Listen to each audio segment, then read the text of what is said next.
জামালপুরে হিন্দু ধর্মাবলম্বীদের সবচেয়ে বড় ধর্মীয় উৎসব শারদীয় দুর্গাপূজা উপলক্ষে চলছে ব্যাপক প্রস্তুতি। প্রতিমা তৈরির কাজ শেষের পথে, রং তুলি ও সাজসজ্জার কাজও প্রায় সম্পন্ন। জামালপুর প্রতিনিধি শরীফুল ইসলাম ঝুকনের তথ্যচিত্রে থাকছে বিস্তারিত। এবার জামালপুরের ৭টি উপজেলা ও ৮টি পৌরসভার মোট ২০৭টি মণ্ডপে দেবী দুর্গার আরাধনা হবে। প্রতিটি মণ্ডপেই শেষ হয়েছে প্রতিমার ঘর ও মাটির কাজ। এখন চলছে রং তুলি ও আলোকসজ্জার সমাপনী ধাপ।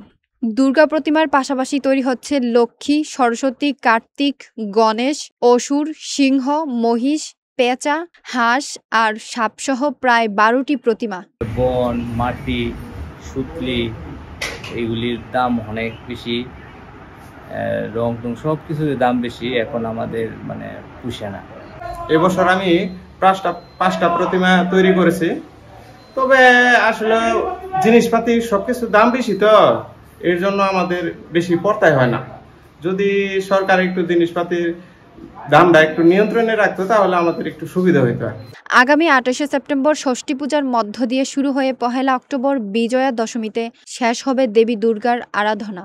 জামালপুর জেলায় পূজা উদযাপন পরিষদের সভাপতি শ্রী প্রদীপ কুমার সোম জানান, এবারের পূজাকে ঘিরে মণ্ডপগুলোতে প্রস্তুতি শেষ পর্যায়ে, আর পূজার্থীদের জন্য থাকবে উৎসবমুখর পরিবেশ।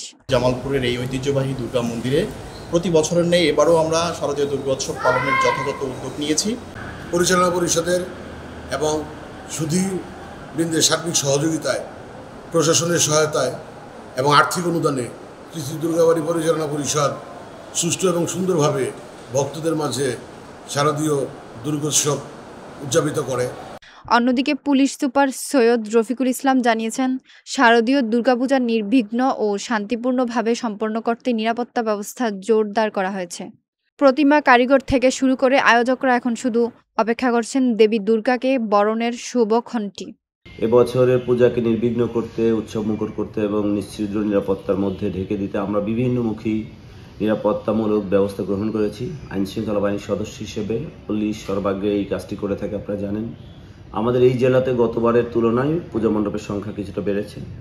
এবছর এই জেলাতে ২০৭টি পূজা মণ্ডপ রয়েছে, তার মধ্যে আমরা অধিক গুরুত্বপূর্ণ এই ধরনের ক্লাসিফিকেশন করি। আমাদের যে ধরনের আইনশৃঙ্খলা বাহিনী যে ধরনের নিরাপত্তামূলক ব্যবস্থা গ্রহণ করে, এবার আমরা তার চেয়েও বেশি নিরাপত্তামূলক ব্যবস্থা গ্রহণ করেছি। আমরা মনে করি আমাদের এই যে ধর্মীয় সম্প্রীতির যে উজ্জ্বল দৃষ্টান্ত আছে বাংলাদেশে, সেটি অব্যাহত থাকবে।